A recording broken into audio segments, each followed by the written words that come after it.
But most companies are money motivated, and their policies are based on what's going to make them the most money. Hi everybody, welcome back to the newsroom. Neil Winteregg here with you from Matterhorn Business Development, and I am joined with a special guest today. My sister, Abby Johnson, is here to join us as well, so welcome to the channel. Thank you. This might be your first video ever on the channel, so might be number one, might be number two. But anyway, Abby is our organizational specialist rock star. Me and Dad are not as good with paperwork and computer programs, and we like to do things a little bit more old school. So Abby keeps us in line, and she has a lot of very good information on those types of things. She helps our clients with setting policies, hiring, firing, all sorts of good things. And I have a business newsroom topic for you today. Oh, yes, intrigued. I do. Intriguing. Something we've never talked about on this channel before. We're talking about Disney World. Yes. Not my favorite place in the world to go to. My favorite place but in the hers world. Definitely to go to. God. What we're going to talk about with Disney is an update to some of their policies. Okay. Plus some of their other policies that they already have in place that people might not know about that actually make your experience the way that it is. Because I will admit, their operations are pretty killer there. Yeah. I'm just not into the rides and the things that are there. It's not for me. To each his own, but the whole family will go to Disney and Neil will stay home. Well, I'm usually out of town. That's true. It's not worth it to me to wake up at 6 in the morning and get there. Yeah, that's I'll true. go to Universal Studios. I'm a Harry Potter fan. I'll go to Harry Potter World. I'll do that kind of stuff. But you can appreciate their efficiency and Disney is known for some pretty amazing policies that you might not even know about. But today I want to talk because just in May they introduced some new policies. Okay, good that to know. I actually thought was pretty interesting because it has everything to do with everybody's experience at the park. So there's a couple of new policies. One, strollers. They actually have a guideline now on how big of a stroller you can have in there, which I think is great because I've seen some strollers in parks before. Like triple wides. Basically the size of like a BMW. Yeah. So the new one is that they can't be larger than 31 inches wide and 52 inches long. Okay. And the article says that that's like a standard size for a large stroller. So it's not like they're saying that you now have to have a stroller this big. Right. But it's just no more of these like caravans. The double wides, triple wides, like, so if you have multiple little kids, you might have to change it a little bit. But like you said, they're putting this in for us as the attendees of the parks because there's so many people in that park. And it's getting busier and busier. You have to make some adjustments. Yeah. And let's be honest, if one family or one customer has a problem with this new stroller policy and decides not to go, they're not worried about that person not coming to the park. And it says also they're instructing their rules on no wagons. I guess there was a rule before, but now there's like an actual, like they're going to start enforcing it. Okay. But it says that these updates are designed to help guest flow and ease congestion, making the parks more enjoyable for everyone. So I like that they're not afraid to put a policy or a system in place. Right. Because they've been watching and monitoring the flow of the park. And like I said, I've seen strollers and things that are like literally the size of a car, like rolling down this tiny sidewalk. Right. And it's sort of like, what are you supposed to do with that? Another one that I thought was interesting is that there were smoking areas before and they were usually hidden. Now they're just gone entirely. That's interesting. Like, I'm not a smoker. I feel like if you were a smoker, that's gonna suck a lot. I don't know how you go like a whole day. I don't know, but I think again, that is for people to be able to enjoy the full experience of the park. And it's supposed to be for kids. Most people don't want their kids around smoke and stuff. So again, it might inconvenience some people, but probably their most important customers won't be affected by it. Here's an interesting part, and I actually was just thinking about this before I brought this up to you. I think it's interesting that they're bringing the no smoking policy in now because probably in the next 6 to 12 months, marijuana will be local, Oh my gosh, yes. And I don't agree with legalizing marijuana because of what it does, but I think that somebody might be reading the tea leaves on that.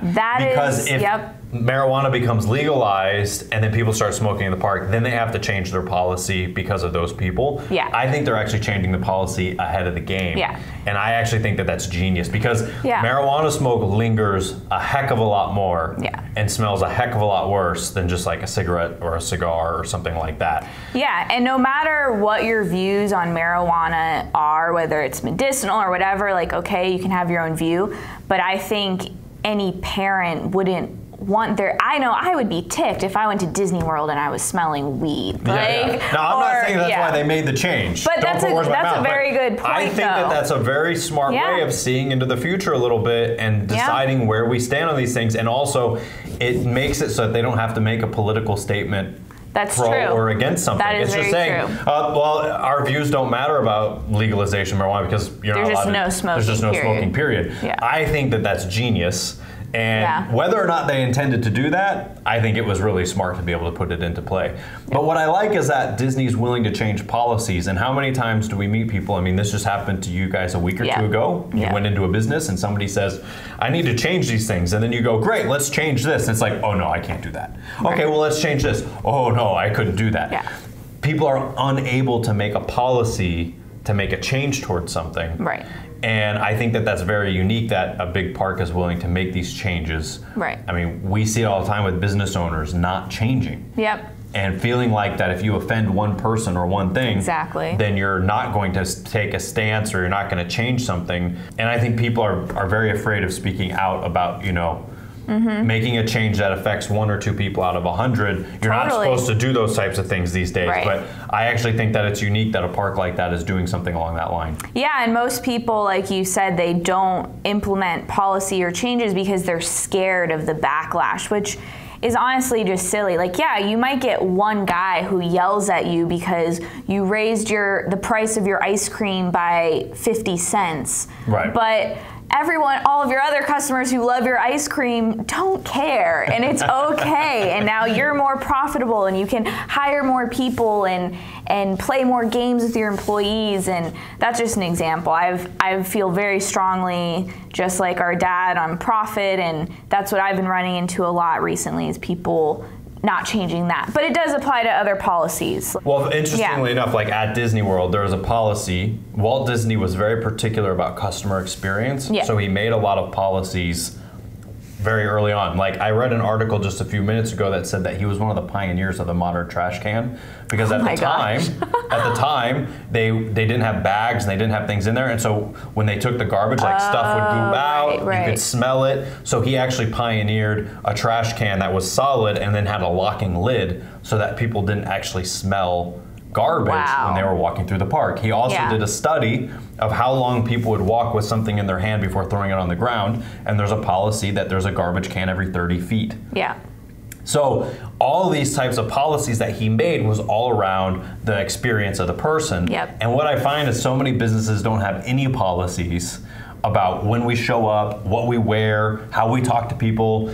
And so I think that it's a good idea for people to make 1 or 2 policies a day even. I met a client not long ago, a very successful dentist, and his policy was that when he realized he had to start making policies, he wrote 2 a day. Wow. So every day he would write 2 policies, whether it was a long policy or short policy, but it actually started to put policies into place. Right. And I think that most people are afraid of writing or actually taking a stand or making a rule about something. And I'm actually quite happy to see Walt Disney not afraid of doing those types of things. Yeah, and I like for example, at one of our offices, the policy is the receptionist answers the phone no later than 2 rings in. And that is speed of service and customer care. And because I'm so used to that policy, I get frustrated as a customer when I'm sitting on the phone and it's ringing for like 45 seconds, which doesn't sound long, but if you're sitting there waiting and then someone finally picks up, or maybe they finally pick up only to put you back on hold. You don't feel important. You don't feel cared for. Yeah. So I agree. Disney World is always thinking about their customer and how to make it a better experience for them. Yeah. And I also thought it was interesting, you said that they allowed outside food and drinks and stuff like that, and I had never really thought of that before. I don't know if other parks do that. I looked it up, and Universal does do it too. So maybe it's a new or maybe they started doing it because Disney started doing it. But I think that's incredible, especially at Disney. You have small kids, and maybe you aren't going to go buy them a corn dog because they're tiny, you know, but you can bring them their Cheerios, or I know me and my husband will bring in a big bottle of water to start the morning out with, because obviously it's Florida and it's hot. And, you know, it saves us like $5 or $10 just by bringing one bottle in. Right. And make a difference. And most businesses, like movie theaters, for example, you can't bring in outside food because they want you to buy their overpriced concessions so that they can make their money that way. So most companies are looking at it. $8 of popcorn is overpriced? Yes, I'm a popcorn expert, and I know that is overpriced. But most companies are money motivated, and their policies are based on what's going to make them the most money. But there is a way to give your customer all the attention they need while still turning a profit and making enough money for yourself. Yeah, if your product is kept good enough by the policies that you have in place, people are going to pay for it. Yeah. Not, you know, and the other thing about the Disney was that they actually do touch up on paint like daily. There's certain like touch up of paint that happens. They pressure wash things daily. Wow. And all this stuff happens after hours so that you never actually notice it or see it. But that's why it always looks brand new and clean. Providing that customer experience has allowed them to charge the prices that they charge. Yeah. And because they're exchanging back on a high enough level. If it was run down and gross, you wouldn't go and pay that kind of money. Right. So I think that's a good point there. Is it's like the movie theater is more about making the money than the overall experience. Right. They have caught on that people don't like sticky floors. But it took a long time for that to happen, right?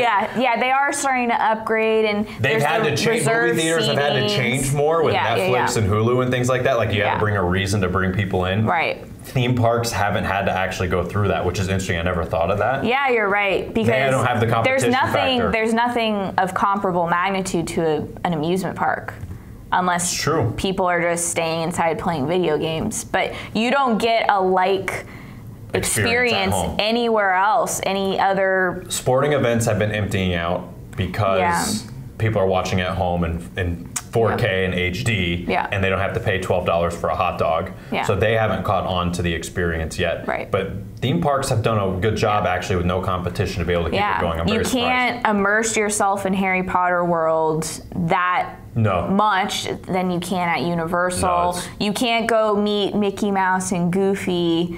Like maybe you could hire a Cinderella for your kid's birthday party, but it's not the joy of the little kid. And we've seen it with our niece and nephew when they go into Disney World. You can't create that. And they've done a good job of keeping that going by these policies. Totally, I agree. So anyway, I thought it was pretty interesting, and I think that it's something that our viewers can learn from. Yeah, definitely. Make policies wrapped around the experience of the customer. Yes. And keep a good product going, and you can keep charging higher and higher rates because of that. Yep. Because of those types of services. Because it's worth it, and it's the correct exchange of goods and money. Yeah, absolutely.